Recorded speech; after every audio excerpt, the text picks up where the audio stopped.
Hi Jeff, right, when the tablet's powered on, this is just charging at the minute. You can charge via a USB battery tank if you wish.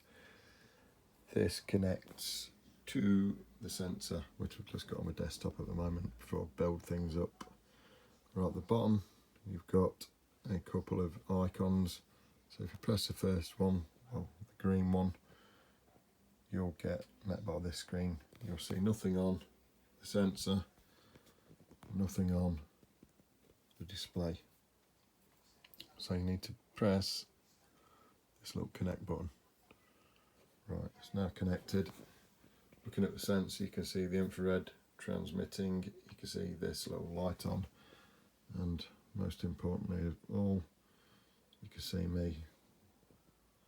So you can go into 2D, 3D monitor.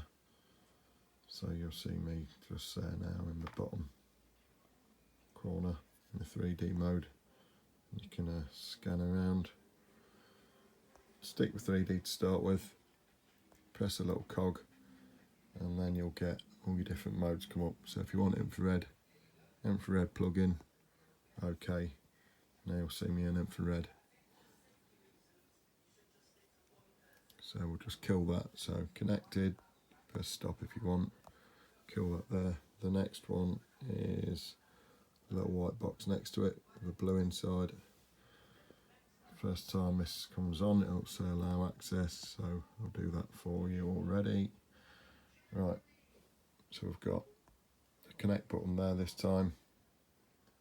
There's me, there's the lights on the sensor. Right, so the reason people use fast is that's the flexible articulated action, whatever it's called, fast, F-A-A-S-T, is because of mirror mode. So if you press mirror mode, you'll see I'm looking to the right at the minute, and then I'm looking to the left, left, right, left, right, left, right. So that's because the Kinect camera usually faces a TV, therefore it flips the image, but because it'll be facing out from a tablet, that allows you to correct the screen. So you're best to maximise that screen, and obviously there's your camera. So if I step back now, I have to try and get into just because it's got a cable in the way. Just put it down there a minute. Get it to index. It's now indexed on me, and then you'll see the stickman there and any other stickman that appear.